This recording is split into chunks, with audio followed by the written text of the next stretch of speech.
There are 5 dating tests that I think everyone should quietly pay attention to before they get too emotionally attached. And when I say test, I don't mean playing games, I don't mean setting traps, and I do not mean trying to diagnose someone as narcissistic because they had one bad moment. That is not what this is about. What I mean is this: when you first start dating someone, you are usually getting the best version of them. They are trying, they are polished, they are charming, they're laughing at your jokes, they're saying all the right things. But eventually, that version relaxes. And when it does, you start seeing how this person really handles frustration, boundaries, disappointment, your friends, and accountability. And that is what this video is really all about today. Because sometimes the red flags are not giant signs flashing in your face. Sometimes they are little movements, small comments, small reactions, a little attitude, a little guilt trip, a little disrespect towards someone else. And if you catch those things early, you may save yourself from getting emotionally invested in someone who is going to treat you very differently once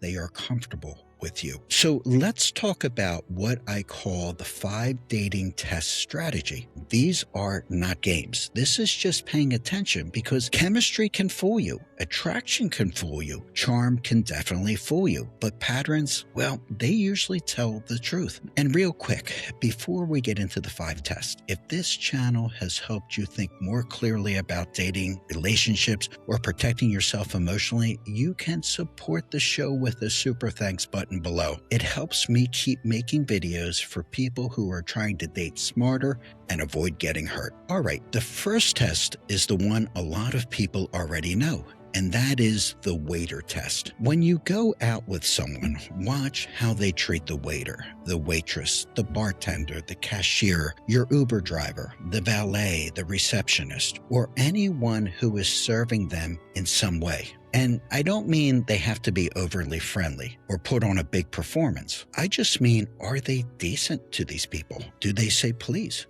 Do they say thank you? Are they patient? Do they look at the person like they are a human being, or do they talk down to them? Do they act annoyed? Do they act like this person is beneath them? Because that tells you something. In the beginning, you are the person that they are trying to impress. The waiter is not. So if they are charming to you, but rude to the waiter, do not ignore that, because what you may be seeing is not kindness. What you may be seeing is selective kindness. And they know how to turn it on when they want to. They know how to be warm when they're trying to win you over. But how they treat someone they do not need to impress may be a much better look at who they really are. And later, when the relationship settles in and the chase is over, which always happens, and they feel like they already have you, you may start getting the same version of them that the waiter got. This is why this one matters. Don't just watch how they treat you when they want to. Watch how they treat people who can do nothing for them. All right, the second test is the minor inconvenience test. And this one is simple, but it tells you a whole lot, because anybody can be nice when everything is going their way. You know, the table is ready, the food's delicious, the weather is perfect, the plans are going smoothly, everybody's happy. And that's easy. But what happens when something small goes wrong? The table's not ready. The food comes out wrong. There's major traffic on the way to the restaurant. You're running 10 minutes late. You've had to make a change in plans. Now watch them. Do they laugh it off? Do they adjust? Do they say, hey, all right, no big deal, we'll figure it out? Or do they get nasty? Do they start blaming people? Do they snap out at the server? Do they ruin the whole mood because one little thing did not go exactly how they wanted? That matters, because relationships are full of little inconveniences. Life is not always going to go according to plan. There are going to be stressful days. There are going to be money issues. There are going to be family problems, and there's going to be health issues. So if someone cannot handle a small inconvenience early in dating without becoming rude, angry, or dramatic, you need to pay attention, because that may be a preview of what they are going to be like when real stress shows up. You're not just looking for someone who is fun when everything is perfect. You're looking for someone who can still be decent when things are not perfect. The third test is the boundary test, and this one is really important. At some point early on in dating, set a reasonably small boundary, not a fake one, not some weird test where you're trying to provoke them, just a simple, normal boundary. Something like, I can't stay out late tonight, or, I can't really text you when I'm at work, or I'm not ready to be physical in this relationship yet, or, Sunday's reserved just for my family. Nothing crazy, just normal adult boundary. And then watch what happens. A healthy person may not love it, but they will respect it. They might say, hey, no problem. I completely understand. Thanks for telling me. But a controlling person, on the other hand, or a selfish person may react very differently. They may push. They may pout. They may make fun of you. They may guilt trip you. They may act offended. They may pull away and make you feel like now you have to earn your way back into their good graces. They may say something like, wow,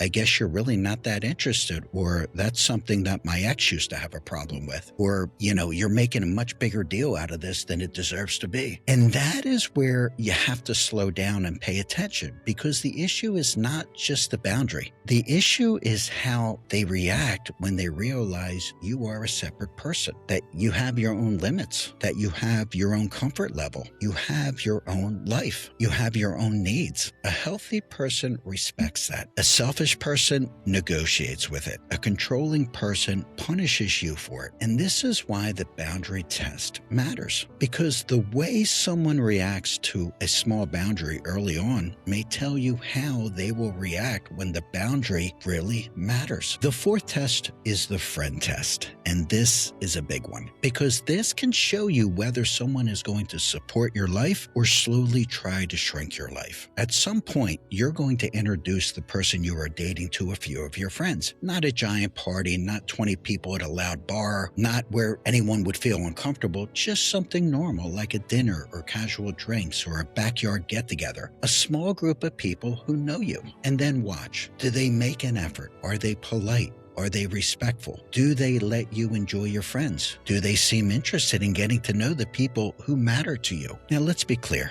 They don't have to be the life of the party. Some people are quiet. Some people are introverted. Some people are nervous meeting new people. And that alone is not a red flag. The red flag is not that they're quiet. The red flag is what happens during and after the meeting. Do they seem irritated that your attention is not completely on them? Did they get cold? Do they become confrontational? Do they make little digs at your friends? Do they compete for attention? Did they act like your friends are somehow a threat? And then after the night is over, listen carefully to what they say. A healthy person may say, hey, your friends seem nice, or I was a little nervous. I hope I didn't goof up, but I really had a good time. Or a person may say, I can tell that these people really care about you. You have a great group of friends. But a controlling person, on the other hand, they may plant little seeds. They might say, I don't know why you hang around them. Your friends are fake, or that one friend is jealous, or your friends don't really like me. Or they might say, you act different around them. I think these people are a bad influence. Now listen, there could be one friend that is a bad influence that you hang with, or there could be one person that is jealous or difficult. But if that person you are dating slowly has a problem with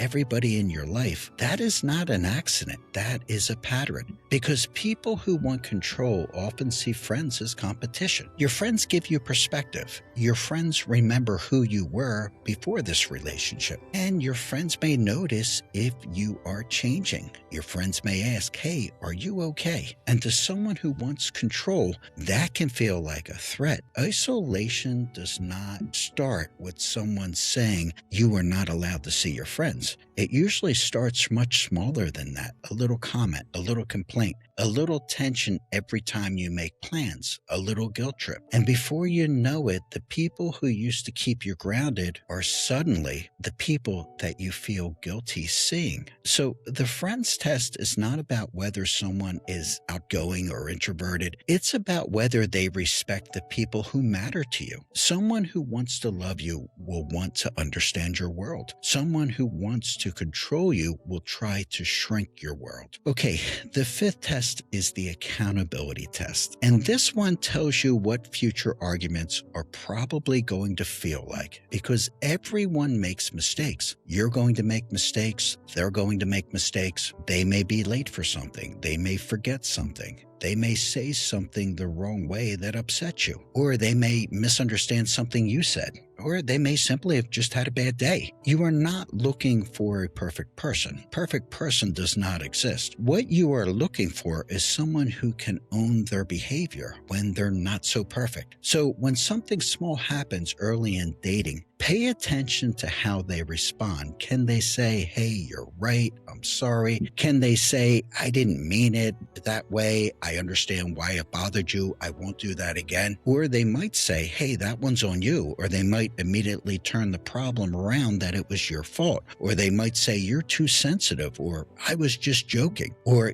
I love this one, you're making a big deal out of nothing. Because if someone cannot take accountability for small things early on, they are probably not going to take accountability for bigger things later. And this is where people get exhausted in relationships. Not because their partner made a mistake. Hey, everyone makes mistakes. They get exhausted because every mistake turns into a trial. Every conversation turns into a debate. Every hurt feeling becomes your fault. Every time you try to explain yourself, somehow you end up defending yourself. And it's absolutely draining and exhausting. And then eventually you start thinking, how did we even get here? I was the one that was hurt, and now I'm the one doing the apologizing. That is the accountability test. It shows you whether conflict can lead to repair or whether conflict is always going to turn into blame. So there you have it. Those are the 5 dating tests. You've got the waiter test, the minor inconvenience test, the boundary test, the friend test, and the accountability test.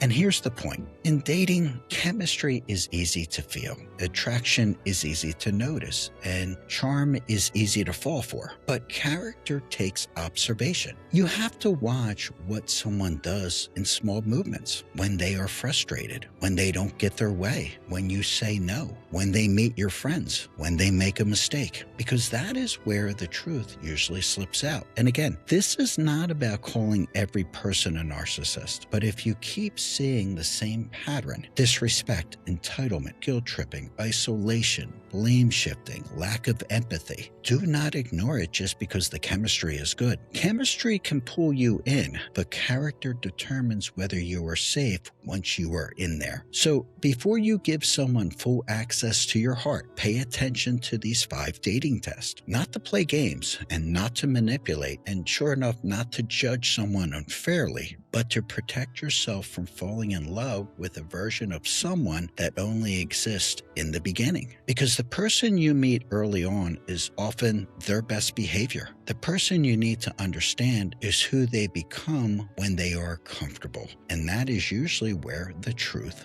lies. Hey viewers, I want to hear from you. Have you ever ignored one of these early dating red flags and later realized that was a warning sign that I should have listened to? If you have, put it in the comments below, because your story may help someone else see it before they get hurt. So that's all I have for today. Thank you for listening on the podcast. Thank you for tuning in on the YouTube channel, and I will see you on the next episode. Thanks for listening to Dating to Win. If you're serious about improving your dating game, don't miss an episode. Hit the subscribe button or go to youtube.com/datingtowin25. Good luck out there, and we'll see you on the next episode of Dating to Win.